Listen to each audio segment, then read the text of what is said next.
and welcome to He's Not Wrong. I'm your host, Chad D, and I'm so lucky to be sitting here with my best friend of, I think, like 18 years now, Pretty close. Dejarabi. I've known her since, was it 2008? Mhm.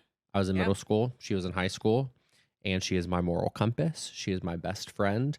The moral compass part is up for debate because we have seen some of the decisions that I've made, but we got free will. That's kind of what it comes down to, but you're still a great moral compass, Jazara. I try my hardest, for sure. So she's on today's episode because she has a background that is deeply rooted in history. You have your undergrad and your master's degree in history, and we'll be talking about the political implications of the death of a pope and how that is going to impact decision making across the globe, what it means for us, what we can look forward to, our thoughts and opinions on that. But so we're just really going to dive into this episode. How's that sound? Sounds great. Any comments, questions, or concerns at this moment? No, I did not study the papacy in school. So It's okay, but you have a worldly history background in order to be able to, analyze these things. Don't discredit yourself. I have read a book or two. Yes. Good. Yeah. A couple times. That's what we care about. Oh, great. That's what we care about. So one thing that people don't know about this friendship is that I will randomly call Dejara and I will just ask her if I can give her a hot take or two. And there are many. And she's part of the reason why this podcast is a thing. And so thank you for that. I'm sorry, guys. Okay, Dejara, before we get into what this episode is about, I do have a few hot takes, a few things that I want to run by you, get your opinion on. As you know, I always share my hot takes with you. And so the first one I want, what?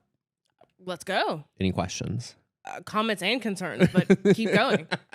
So there is an influencer on TikTok. Her name's Janelle Roner, Okay. and she sells diet plans, workout plans. She uses her own experience as kind of a selling tactic for her plans about weight loss and eating healthy, living healthy, having a good lifestyle, a well-balanced one.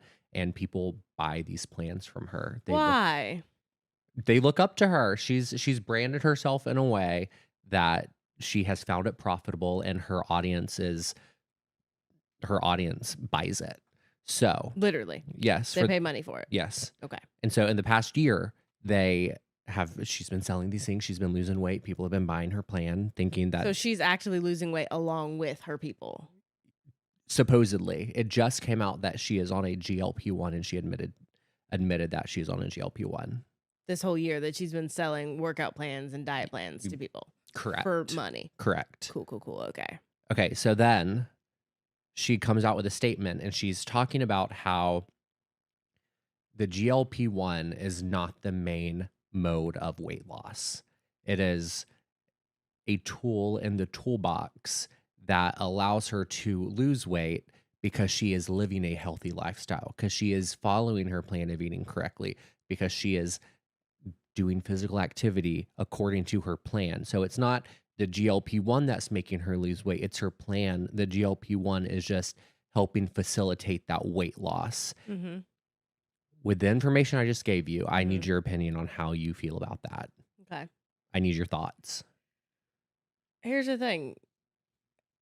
She's not wrong, but she is wrong for not telling her followers that she's using this, right? So she is portraying a lifestyle where if you eat these things I'm telling you to eat and do these exercises I'm telling you to do, then you too can have this weight loss. You too can live this healthy lifestyle.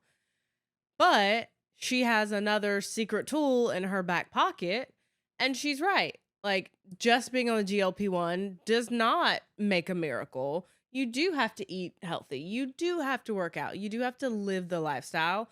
However, she has an extra secret thing that she's not sharing with her audience, that she's not selling her audience. I mean, thankfully, she's not selling it to them. Yep.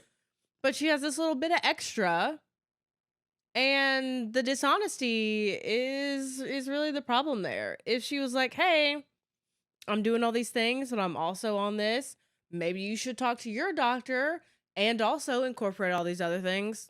Okay. I mean, go on with your bad self. I think it's twofold. I think her buyers of the program should have been asking that question before they were buying the diet plan. That's kind of information that you should go seeking, and kind of, I think if it's an influencer that you follow. I think you feel like there's a relationship with that influencer enough so that you're giving them your money for the program. So I think that they should have been trying to seek out, okay, let's get all the details from the start. I just don't like that we keep having to ask people, "Are you on a GLP-1? Are you on a GLP-1?" Like, don't ask people that. No, but if you're trying to buy something from someone that's rooted in weight loss, I feel like that's important information to have. Oh, it is, and she should have told them. They shouldn't have to ask. And I think she should be sued. Personally, I think she should be sued. The influencer industry, and I don't like saying that. I don't buy things from influencers, but it is an industry and people do make a living off of it. And I feel that people like Janelle Roner are dangerous to that industry. And it's not fair to other influencers who make an honest living with the relationship and connections that they have with their audiences. She hurts them across the board.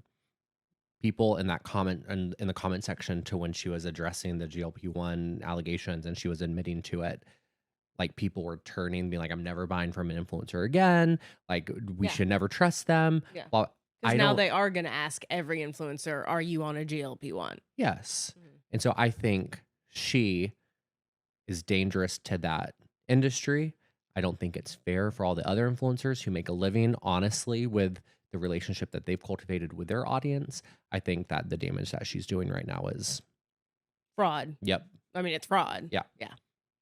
So Yes. False advertising. She sold a product with a result, and that is not the result that you get from that product. Like, that's literally just fraud. there's more to come on this, I'm sure.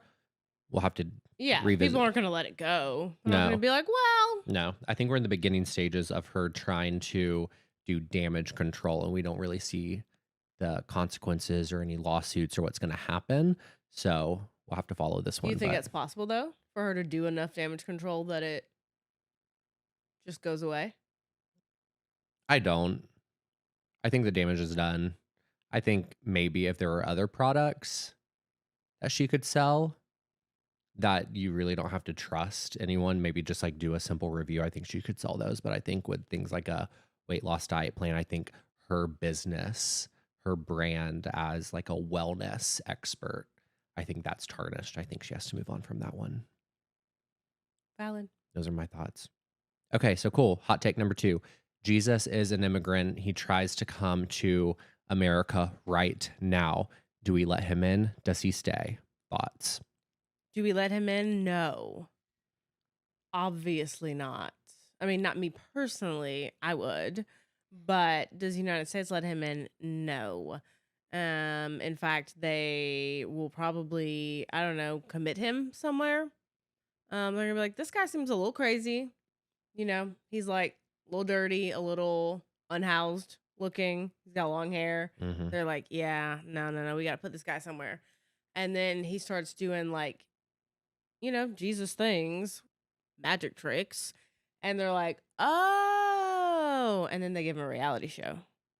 That checks out. And then they give him a reality What show. network do you think makes the first deal? Oh, Bravo. Really? Yeah. I was gonna say Peacock with the same. Yeah. It's the same vibe, kind of. it's the same vibe. Yeah, I mean, Bravo's gonna get in there first, Mm-hmm. right? Just because they have to. Mm-hmm. Is it gonna fit with their brand? Not at all. Like real house Jesuses of Jerusalem. You know what I mean? Like, what are we doing? But you know, they're like, we can cash in on this. He starts turning water to wine. Yeah, I give this hypothetical because there was a TikTok that I saw. I talked about this in last week's episode.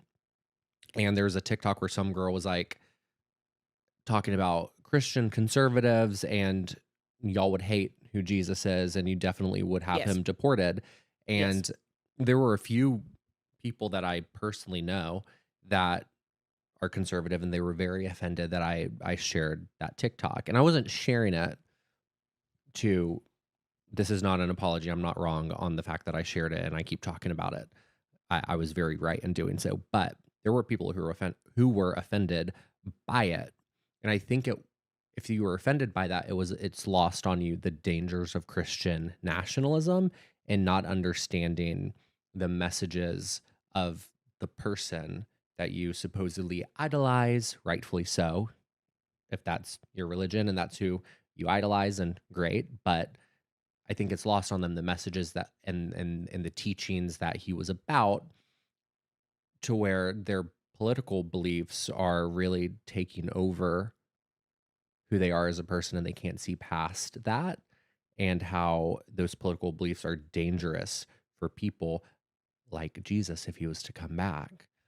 And I just can't stop talking about that because it was such an interesting thing to me that if Jesus was here today, he would absolutely be deported. Yes. Hands down. Without a doubt. Yes. Because they don't look at Jesus as what he was, which is a man, right? Like, yes, obviously the hypostatic union, like full God, full man, but like he was a man, but they think of him as Jesus. So it's like, well, we wouldn't deport Jesus. We wouldn't deport God. And it's like, well, that's probably a good thing. But the man Jesus, if the man Jesus tried to come into our country today as a refugee, preaching love and respect and tolerance and looking down on people who are not doing those things and saying, come sit at my feet, and that's more valuable than, whatever money making thing that you're out there doing, then they're like, oh, what's wrong with that guy? Mhm. Like, coming from Jesus, sure, but just like coming from some guy. And it's like, but Jesus was some guy. He Yeah. was the best guy, but he was some guy. Yeah. Some guy that you would look at today the way he actually looked. And That's what I wanted to say. Like, it's lost on people that he was an immigrant. He was a refugee. He wasn't white. Like, yes. the very person that he is the very person that people across the country right now are very much looking down on and don't want here. And they've made that very well known. They have been shouting it from the rooftops, and I think it's disgusting. And I think it's the most perfect example of hypocrisy Mhm. right Mhm. now, One current of my times. favorite things that I've heard about it is Jesus was given due process.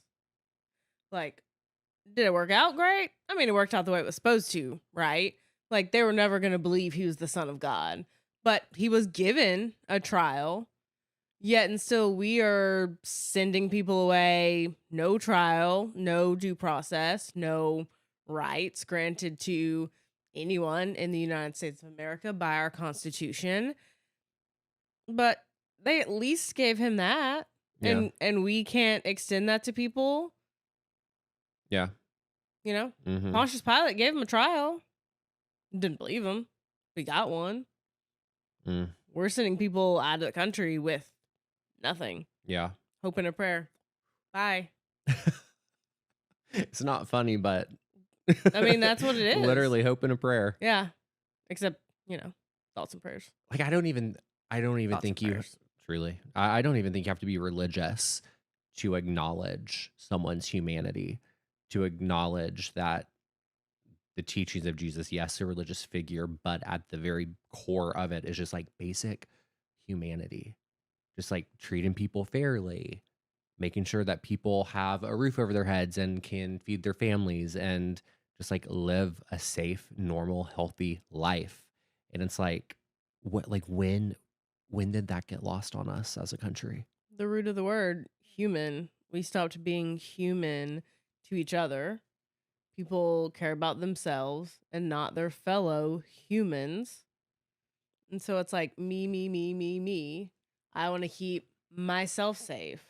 I want to keep the people who look like me or think like me Mm, safe. I want to get all the profit. I want to be the most important, whatever it is. And all the other humans, your people, literally go out the window. yeah. Like, there's no human in humanity. Like, you're right. You shouldn't have to be religious. You should just be human.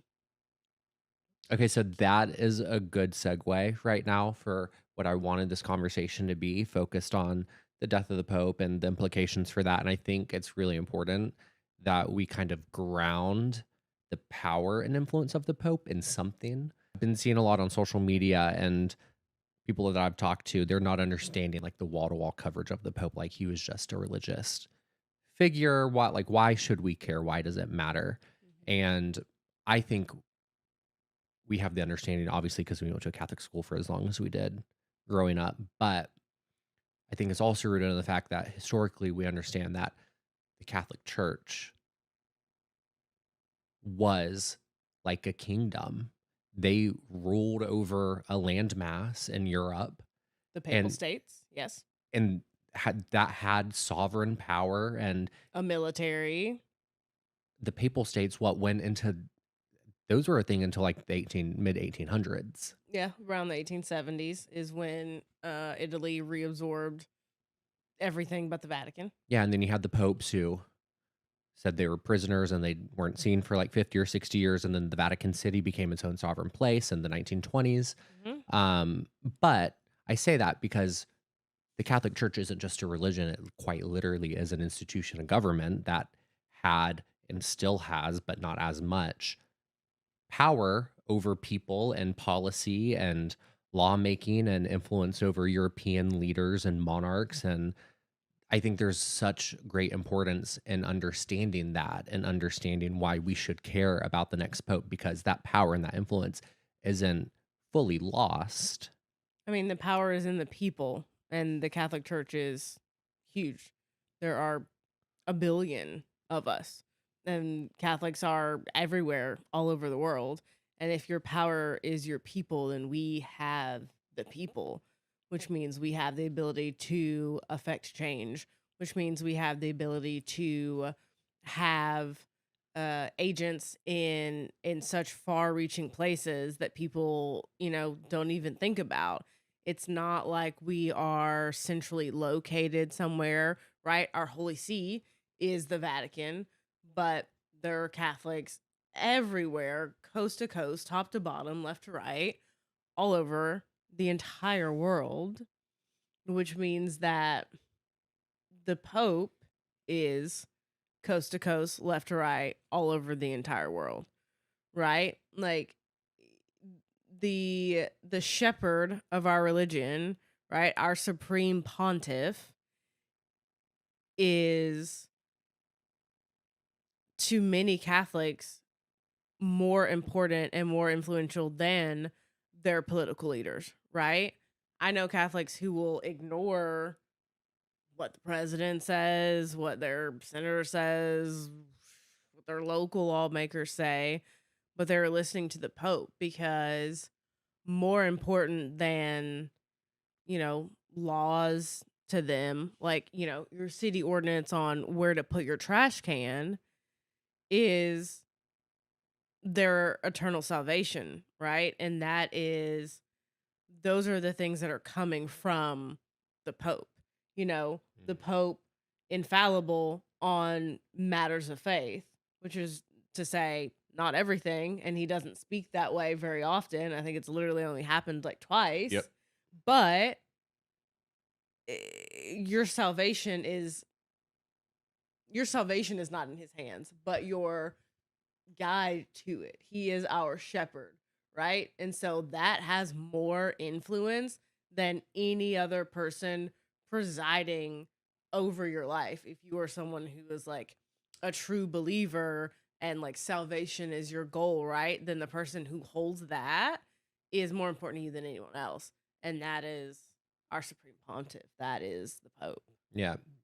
So 1.4 billion Catholics in the world, 50 million Catholics in America. 50 million Catholics is enough to not only sway an election, but to secure an election by wide Easily. margins. Yes. And never before, I mean, I say never before as if I've been alive for 100 years, but we've only seen two conclaves at this point. So Mhm. Benedict in 2005, and then Francis in 2013, and then now Mhm. we'll see one again in a few weeks. Too many. But I don't think at any point where we have seen those two conclaves in the past have there been such political turmoil nationally and globally. And it was when Francis, we talked about this when Francis was in the hospital in February, we're like, Just hold on. just hold on Just just a hold little bit, on. because again, I don't want everyone to take this just as a strictly religious conversation. I think people who aren't religious should care about who the next pope is, because at this moment in time, to what you were saying, people are looking to the pope for guidance and for a belief system. We should care who that person is, because they can either validate what the extreme government that we are under right now is trying to do, or they can be the voice of reason to tell those 50 million Americans, like, no, this isn't right. Like, just hang tight. It blows my mind that we're in this place where we actually have to be really focused and hope and pray that the next pope is going to try to be a level set leader, just like Francis was. Because if it's a person that's opposite of Francis, like, we're in for a rude awakening. And one thing that I want to speak to that Pope Francis was able to do in the past, I think he was what, Pope for 12 years, 12 or 13. Since 2013, so yeah, 12. Um, That's math. right. That he wasn't able to like pass law, but what he was able to do influentially by getting a lot of people on board with environmental rights, by normalizing being loving to gay people. Granted, it's still hateful in a lot of places, but for the first time, there was someone in that position that there has never been before that said, no, there is a place for you. I love you. Everyone should love you. And then there are Americans who took that, who didn't believe in gay rights, that changed their mind. And even if you could just change a few minds, I think that's a positive thing. There's still a lot more work to do, but we should care, because the influence that that one person has over so many world leaders is so vast. It's freaky to think about. Yeah, there is potential for great help or great harm with the next pope. We can have a pope that continues what Francis was doing, which was making the church, or not even making the church, because there's already such good people in the church. Like, good people exist in the church, but making the public perception and making sure that it is publicly known that the church is not an awful, hateful place, that everyone does belong, and that some people don't belong more than others, but we all belong equally. And that if you believe, then you belong with us, regardless of anything else, regardless of your sexuality or your race or, your economic status. There's a place for you in the church. And we can find a pope that can continue that, or we can have a pope who is the opposite of that. And while I agree with what you said, that like it's not enough, right? Like, it's not like the church has done enough. There's still so much more to do. So while Francis didn't completely turn the tides, didn't revolutionize the church, I think he did act as sort of a leash on some of what the worst the church has to offer as far as its members, right? Because again, our salvation's in his hand, right? People are almost less likely to, let's say, rebel against the Pope, someone acting in the person of Christ, right? Like in the apostolic succession of St. Peter, the rock upon which our church was built. They're like, ooh, can only push back so much. Okay. So he's like a little leash on that. And if a pope who is the opposite of that, someone who is fear mongering and hateful and divisive, becomes pope, then they're let off that leash. Yeah, absolutely. I don't know the cardinal's name, but I know Catholic politics is not what You don't know the name of all 135 of un- the unfortunate cardinal electors? unfortunately not, but there is one, and I'm not even going to try to say the name because I'm going to butcher it, but he he's a Catholic card obviously he's a Catholic. He's a cardinal from America, Okay. and he is on one of like the more influential Catholic Americans, and he is on a lot of like short lists that people have. Granted, I don't think he would ever An American become pope? I don't think he would ever become pope because they say if you go into the conclave as a pope, you're going to come out a cardinal. And I think anyone on a short list is going into a conclave as a pope, so it's going to be none of them. Ooh, I hope that's not true. There's some good names on that short Well, that list. one is not one of them, I think, because He's not it though. he said like Trump is a great president and he supports everything that Trump is doing. Mhm. And to think that I mean, he could possibly be elected. There is a world in which that he is under 80 and he is a cardinal, so he could be. I don't think he will be, I but he think the could be. Cardinals feel the way about Americans that most people feel about Americans. Ugh, here they come. It's just true, but it's just the idea that there are people who could be in that position that would support Trump and that Trump could use as his basis for his decision making going, well, look at the Pope. He supports me. He believes in what I'm doing. He's a supporter of the message, like divine right, divine intervention, whatever. Like we have the blessing from the hand of God to do our message. And I think Christian nationalism is already a disease, and I think it would further that disease even more. It would really, like, as if Trump did not already have like absolutely zero checks and balances right now. I think that's another one that would just be something that no one could even fathom what he would do with that. But I think scarier than a pope who supports Trump is a pope who is influenced by Trump. Oh, for sure. That's worse. Like the fact that he's already saying, "Oh, I support President Trump." What? Why is that even what you're saying? You're focused on the wrong guy. You are focused on the wrong guy.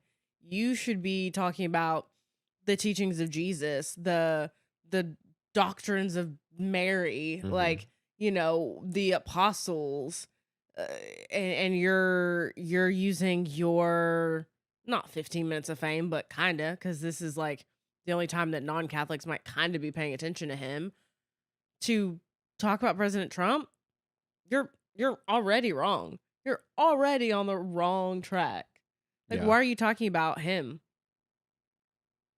Yeah. You know what I mean? He should Mhm. be the last thing. If you are on the short list, if you have the potential to be the Pope, the last thing you should be thinking about is Donald Trump. Yeah. You should be discerning and weeping and begging, right? You should be there saying, "Not me, but if it's your will." And you're like, "You know that guy? He's great. Get out of here. Get off the TV." Yeah. Yeah. One thing that I don't know how many people saw this. I have not seen it.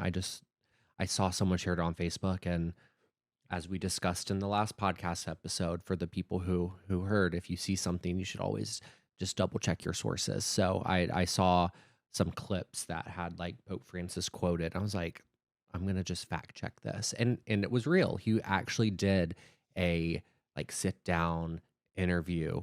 Maybe it wasn't even an interview. It was like a panel discussion with I think like 10 youth, and it was on Hulu, and one girl was asking Trump about like non-binary people and gay people in the church, and is there a place for us? Like, do you know what that is? And he was like, yes, I do know what a non Sorry, they were talking to Pope Francis. yes Okay. about non-binary and gay people, Okay. and he knew it. He knew what non-binary is.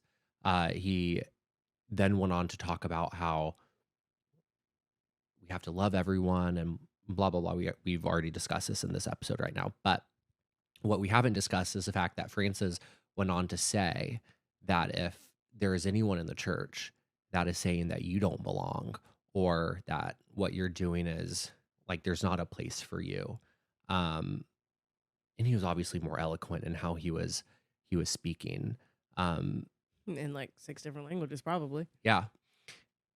He was pretty much saying that if there's anyone who is like spreading hate as a priest, they have their own personal agenda. They're not speaking truth. They're not speaking what the Bible says. They're not preaching what Jesus stood for, and then went on to reaffirm and reassure that individual about the message that like there is a place for you. And the second that there isn't a place for you, then the church is not universal, and like it ceases existence pretty much. Like it's not a church anymore. And I thought that was so poignant for a religious leader for the first time that I've heard from Catholicism. There's obviously other religions with leaders who are a lot more progressive and accepting, but from like from the standpoint of Catholicism, having a pope say, "Yeah, no, if the priest is spreading hate,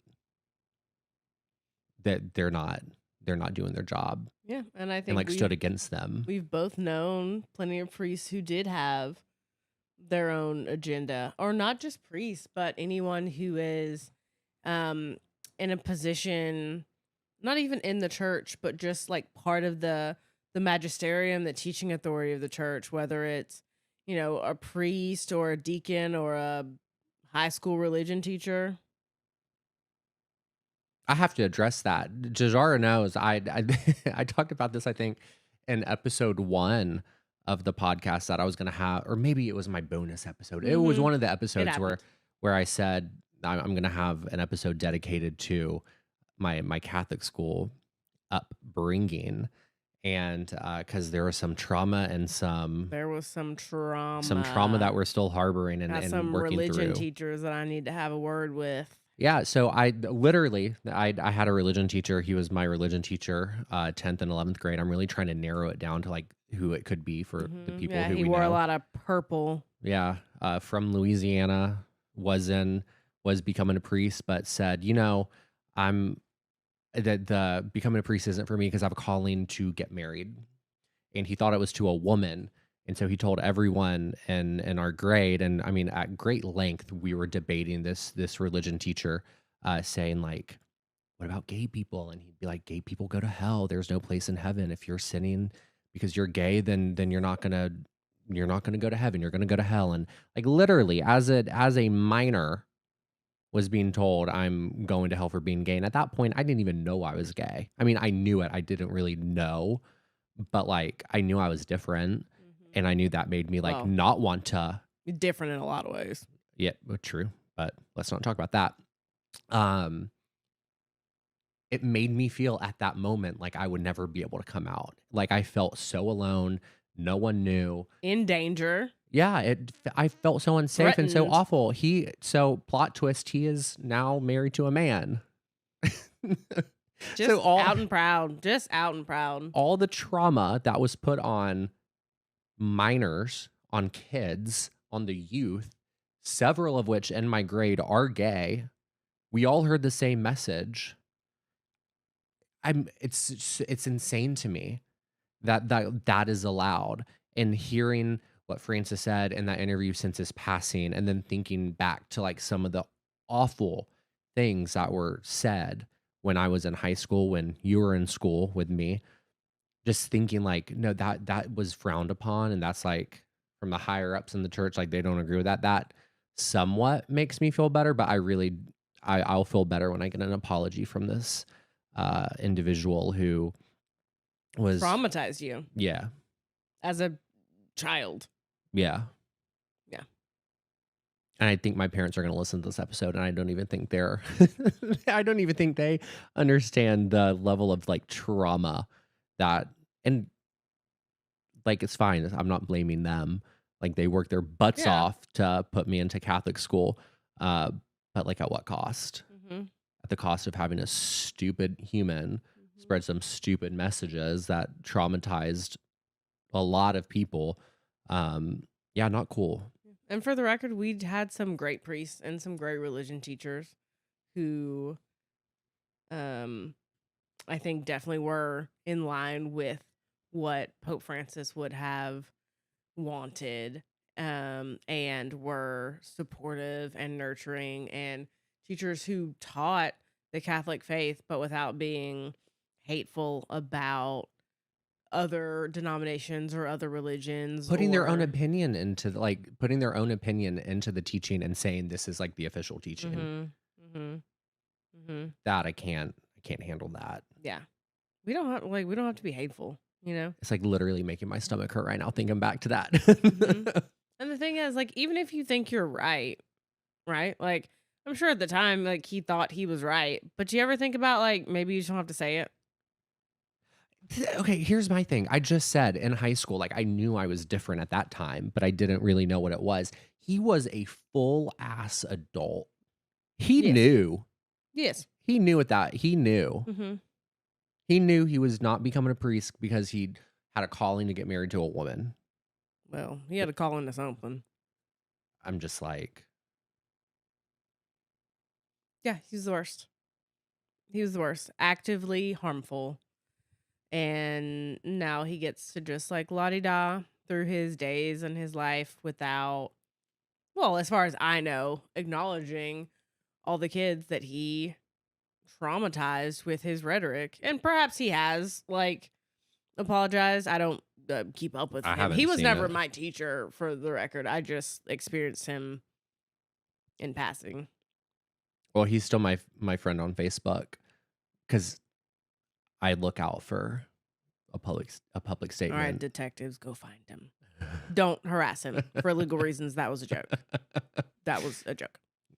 This is all alleged. We never gave a name Us for going to legal Catholic school reasons. was alleged, honestly.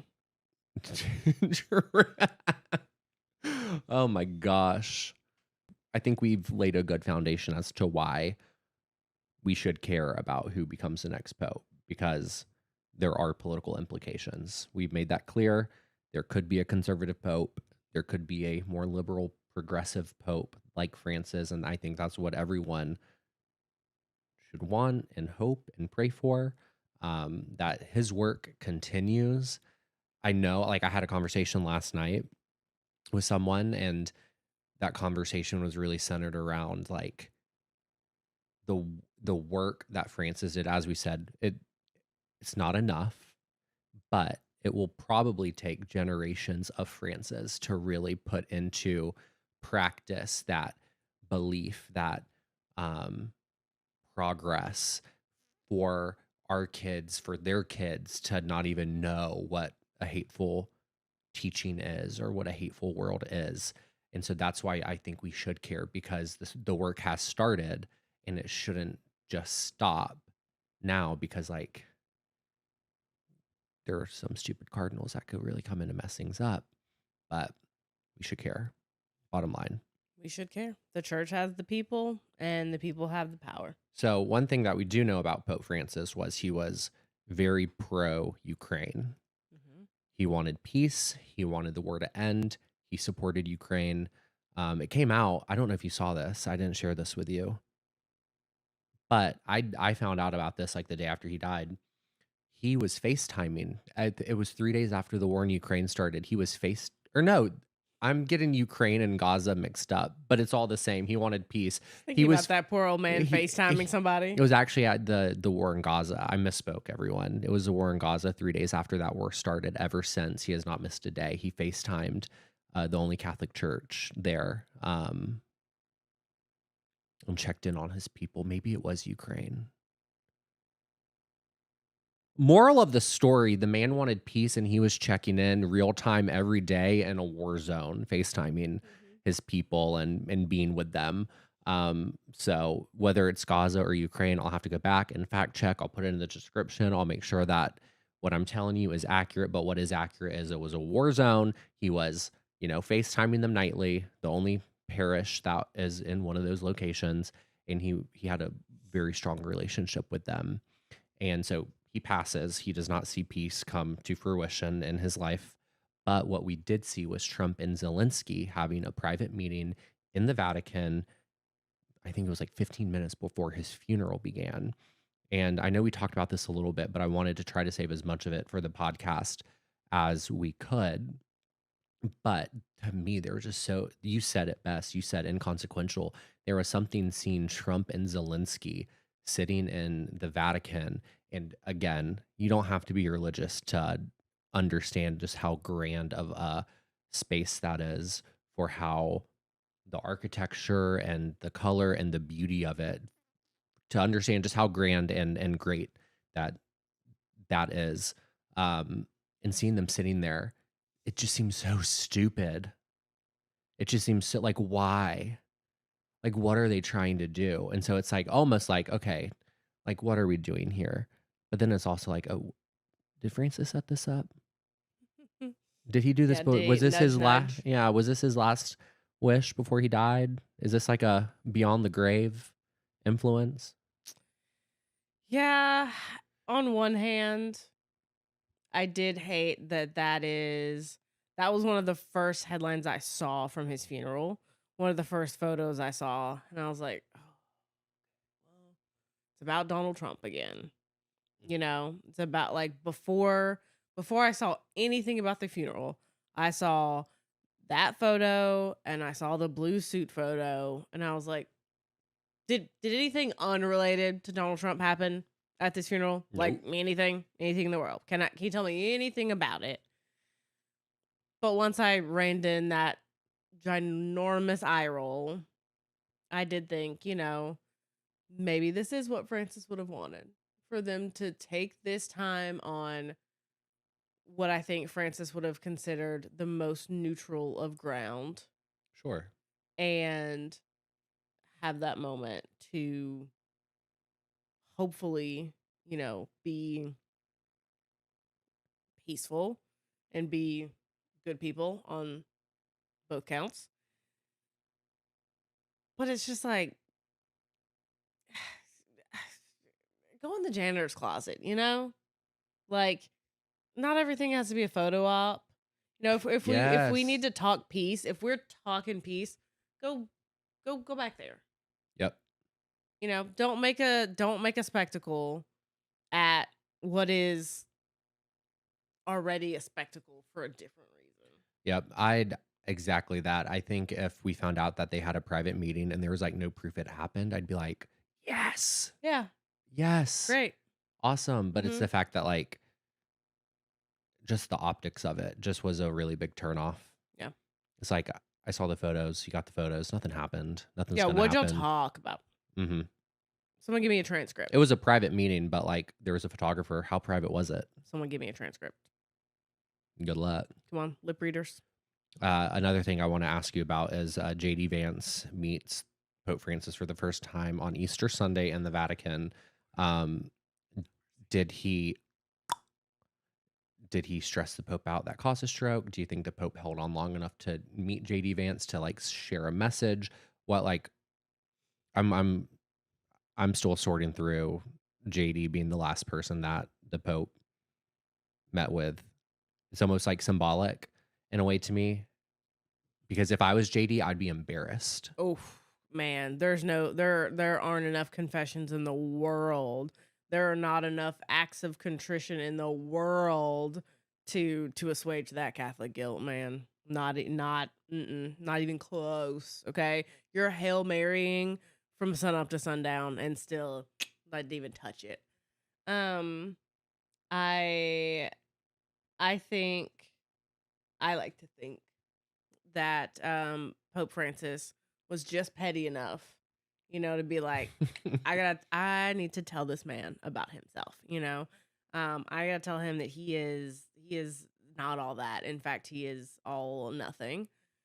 Um, And yeah, I think JD Vance is so dumb that he couldn't even figure out that message. yeah, Doesn't uh, even pick up on it. He's so starstruck by the moment of I'm in the Vatican. yeah. I'm with the Pope. Oh, do you think starstruck?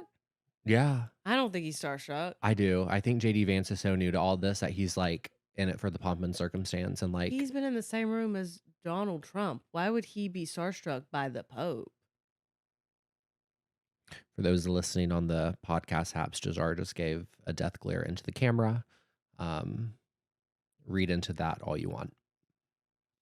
I'm just saying. I don't think it was even You know, the photos from years ago where Trump and Melania go to meet the Pope, and it's one of the few photos there are of Melania smiling. Yeah. And it's like, I really believe that that meant something to her. You know what I Uh-huh. mean? I think that actually meant something to her the way it would to us if we met him. I think Donald Trump already thinks he's at the level of the Pope, so he's like, this guy. And I think JD Vance is like, I've already met the best guy in the world. This That's guy, that's fair. That's you fair. know, this guy. Not to say that he'd like, wasn't interested, but I don't see him being starstruck in the way that like, oof, I can't imagine meeting with the Pope. Crazy. I meant to say this earlier too, speaking of political influence, because you're speaking of Donald Trump and Melania. One thing that I think is a great, and God, I wish I said this like 40 minutes earlier. Um, One thing that I think shows the political influence of the Pope, the importance politically that the Pope has when it comes to international affairs and policy and the direction that a country has the ability to go when they have like the blessing and support of someone at that level. Um, Francis made it so clear to Donald Trump that he did not like him, that he is Yeah, an he knew. awful person, Mhm. and he is the only person that has told Donald Trump just how it is. And Donald Trump, in his death, spoke greatly, very highly of the Pope. Why? He knows. He knows the ramifications that would come, the consequences that would happen if he spoke poorly of that man. I'm like, It's he literally, the Pope is the only person on the face of the planet that can tell Donald Trump that you are a piece of work to his face and then still get a praise and a blessing from Donald Trump in his death. it's the same reason that Mussolini gave the Catholic Church Vatican City and $1 billion because he knew, well, I can't march in there and drag the Pope out by his heels and take that. So I'm going to do the smart thing and leave him alone, give him that piece of land again, plus $1 billion, and march along on my way. Yeah. Like, you've experienced it. There are many groups scorned by this administration. But do you really want to mess with the Catholics? Like, really? No, you don't want to. Yeah. You don't want to mess with people who have God on their side. My first thought, and I wasn't going to say it, was like, what does that mean? But that's an entirely different episode. What does what mean? Having God on your side? Yeah. Oh. I mean, How do we know? Like, how do we know? How do you know God's on your? Let's not get into it right now. I think all religions who believe in a higher power have God on their side, but there are people who don't believe in anything. And there are religions and denominations of Christianity that are nothing but hateful and follow no tenets of the Christian faith. But I mean, obviously, like as Catholics, like right, like we think we're right. That's why we're Catholic. Otherwise, we'd be something else. Mm. But like, you know, we've got God. Jewish people have God. Like non-denominational people have God. Christians have Jesus. A little extra God. But like, we've all got God on our side. So I want to take it back to Conclave, The movie. not the Oh. huge. As I was about to say, not the movie, the actual thing. It was so good. They did such a great job It was at really actually good. like making it historically factual It to was the really way good. the Yeah. process goes. That again, a whole other episode. We can dissect that movie, but And we should. I've been Check wanting us a out. bonus. I've been wanting a bonus episode to release. But all that aside, Conclave's going to happen here in the next few weeks. I'm so excited. We keep hearing in the news, don't worry, Francis appointed 80% of the voting cardinals. Like it's going to be another Francis. But it's like, if we have seen anything, John Paul II was on no one's short list Mhm. when he was elected, and Benedict the 16th was on, I mean, no one's radar. Maybe he was on someone's radar. But Francis, if you remember the news when Francis was elected, literally the Yeah, news everyone's had to like, take a commercial break to "Who? try to figure out who's this Where's he man, from?" Yeah. because they had no information on him. Mhm. Um, I As mean, it should be. so I say that because there's always seems to be some kind of surprise whenever conclave happens and the Pope is announced. I think just because Francis appointed 80% of the voting cardinals, I don't think that means anything, No. really. So I want to ask, like, how do you think this turns out? What do you think the outcome of this conclave is going to be? I don't want to, and I don't want the answer to be uh, hope for the best or whatever the phrase is. What is it like? Pray the worst doesn't happen or whatever. What am I trying to say, Dejara? I don't know. The worst has already happened, I fear. Mm, I don't know. I don't know how it comes out. I do have to have hope in that group of cardinals, the 108 out of the 135 that Francis did appoint, that they understand the legacy that he left and that they want to carry it on. However, I am realistic enough to know that that is simply not true. That there's no way. But I think, again, right, we have God on our side, and that's who is directing their votes, right? That's the whole thing. Like, they are discerning and they're praying and they're voting and they're discerning and they're praying and they're voting, and they are being shepherded towards the person who should be elected supreme pontiff of the Catholic Church. And I choose to believe that we do not have a hateful, vengeful, wrathful God.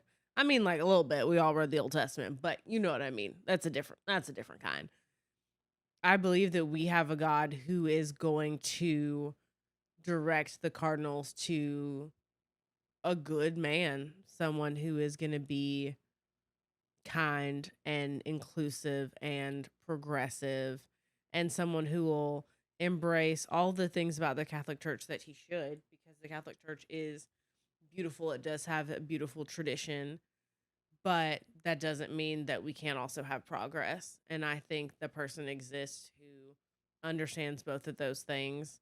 And I think if those cardinals step into the chapel and they close the doors and they let the Holy Spirit slip on in, then they're gonna we're gonna come out with the Pope that we need, and that is a Pope that is going to continue to take the Catholic Church into the future in a positive, kind, inclusive way. One that encourages people to come into the church, not to flee it. wow. I hope you're right. We have Donald Trump. I can't. You know what they say about hope. I will give up. I will quite literally give up if it is anyone other than what Francis was. I'll give up. Yeah, that's valid. I think more of our electors in the presidential election should have let the Holy Spirit in. Personally, That's a heavy order. That's a tall task. they let somebody in, but it wasn't anybody good. We already talked about Christian nationalism. They all got the disease. Did they? Mm-hmm. Mm, I mean, I don't know that we could call them actual Christians. No, that's why I say Christian nationalism is a disease. That's not real Christianity. It's a front. It's a front to justify their hate. It is, but it's not even Christian nationalism anymore. What is It's it? it's not Christianity. That's the thing. Like, this religion that they all, and I'm saying religion, not denomination, this religion that they all Well, why are you tout, saying religion, not denomination? because a denomination is a sect of Christianity, right? And I don't think that they're even a sect of Christianity. Not actually, they're not following any of the tenets of Mm, Christianity. You know, none of those things that refugee Jesus preached are the things that they are practicing or yeah. displaying. It's not Christianity. They are being hateful under the guise of Christianity, but it's not. They are their own religion, Mm, and they are not following Christ. Who they're following? Some guy with spray tan, but not Christ. yeah. Christ was naturally tan. Oh. And so it's time we start to wrap it up. And I end all of my episodes with that I have a guest on with. I always ask, as you know, what are you not wrong about? So I want to ask Jar Britton, what are you not wrong about? Oof. So many things. How much time do we As much as have? you need. Okay. 3 hours later. I am not wrong about the fact that the perfect temperature for sleeping at night is like 63 degrees. Mm-hmm. I am not wrong about the fact that Cheez-Its are superior snack, Do honestly. you like the extra crispy ones? Extra toasty Yeah, those. all day, all Okay. night. All right, Yeah, keep going. 100%, 100%. I am not wrong about the fact that a little treat, a little treat, whatever your little treat is, a little treat sometimes just gives you the will to live, a little coffee, maybe it's a mimosa. You gotta do what you gotta do. And I am not wrong about the fact that Francis has left his mark on the Catholic Church. We as a church just have to be open to that mark and not determined to catapult ourselves back into the dark ages. And by the dark ages, I mean the hateful ages. Because honestly, who needs that? Like, I want to look at the Catholic Church and be like, they're not wrong. Right now, don't know if I can. Boy, do I want to. So, I'm not wrong. Those are good ones. I think my favorite one was the extra toasty Cheez-Its. Extra toasty Cheez-Its are life, okay? Like, absolute life. Well, I need to wrap this up. So I'm just going to, give my usual notes, everyone. So if you have something that you're not wrong about, and remember the hill that you are willing to die on, because you know that you are that right about what it is that you're speaking about, please send me a DM on Instagram, or you can call, and I'm still looking at my phone, everyone, because I don't have it memorized, but you can call 205-538-3202, and you can leave a voicemail, and I will feature it on the podcast. I usually only feature these on solo episodes. I reserve for the guests that come onto the show to tell me what they're not wrong about. But if you do send me a voice memo, or you send me a voicemail to that phone number, which is 205-538-3202, and you leave a voicemail, I'll feature it on a solo episode. So, yeah. Or maybe I'll come back and decide whether or not you are wrong. Maybe we'll have an episode where it's just me and you listening to all of them. Judge, jury, and executioner. Okay. We'll bring back on to do that. Let's go. All right. Well, everyone, you know where to find me. Thank you for listening. Please be sure to comment, leave us 5 stars, send us that DM or that voice memo. Let me know what you're not wrong about, and we will see you next Sunday. It always takes me like 3 takes to get the intro part of this down. Have you listened to the last few episodes? So you have heard my speech impediment. I'm glad you're not holding your microphone where it needs to be, so people don't hear you say that, because I did have a speech impediment growing up. Yes, I did. I was in speech therapy for like a year of my life when I was little, and it comes out. That's not how speech impediments work. Because I got help. So you don't have one? I learned how to deal with it.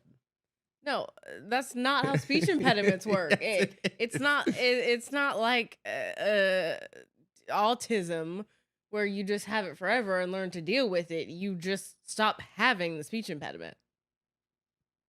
I need to get a speech Speech language pathologist. I need to get one of them on here. Taylor's sister. That's what she does. And then also I need to get Joe Biden on here to talk about his speech impediment and how his stutter and all that kind of stuff. Yeah, just because some people have speech impediments, that doesn't mean that they don't go away.